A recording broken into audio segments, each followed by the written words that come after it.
এবার আন্তর্জাতিক অপরাধ ট্রাইব্যুনালের আদালতে চিফ প্রসিকিউটর জানালেন, তদন্তে উঠে এসেছে র্যাব প্রধান হিসেবে সে সময় দায়িত্বে থাকা ব্যারিস্টার হারুনুর রশিদের নেতৃত্বেই চলে হেলিকপ্টার অভিযান। এবার সেই অভিযোগে সাবেক এই অফিসারের বিরুদ্ধে গ্রেফতারি পরোয়ানা জারি করলেন আন্তর্জাতিক অপরাধ ট্রাইব্যুনাল। রোববার শুনানিতে বলা হয়, জুলাই-আগস্ট গণহত্যার পরিকল্পনা, হেলিকপ্টার থেকে গুলি, র্যাবের সদস্যদের অপরাধ থেকে বিরত না রাখার ব্যর্থতা সহ নানা অপরাধে জড়িত ছিলেন তিনি।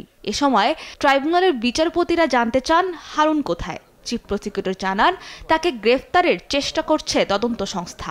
এই সুশৃঙ্খল বাহিনীগুলোর কমান্ড রেসপন্সিবিলিটি খুবই কঠিনভাবে মেনে চলা হয়। তো র্যাবের প্রধানের নির্দেশ বাস্তবায়ন করেছেন তার নিচের যারা অফিসার ছিলেন তারা, সুতরাং তিনি কমান্ড রেসপন্সিবিলিটির দায়ে অভিযুক্ত এবং একই সাথে তিনি সরাসরি এই পরিকল্পনা প্রণয়ন, পরিকল্পনা বাস্তবায়ন, নির্দেশ প্রদান। এবং আপনারা জানেন যে এই আইনে ব্যাপার আছে যে যারা তার অধীনস্থ ছিল তাদেরকে প্রিভেন্ট করার ক্ষমতা ছিল, তিনি প্রিভেন্ট করেন নাই। যারা অপরাধ করেছে তাদেরকে শাস্তি দেওয়ার ক্ষমতা ছিল, তিনি শাস্তি দেন নাই। এই যে পাওয়ার to prevent, power two punish, সেটাকেও তিনি ব্যবহার করেন নাই। উল্টো দিকে তিনি পরিকল্পনা করেছেন, নির্দেশ দিয়েছেন, বাস্তবায়ন করেছেন। এই সবগুলো অভিযোগ তার বিরুদ্ধে আছে, যেগুলো তদন্ত চলমান আছে।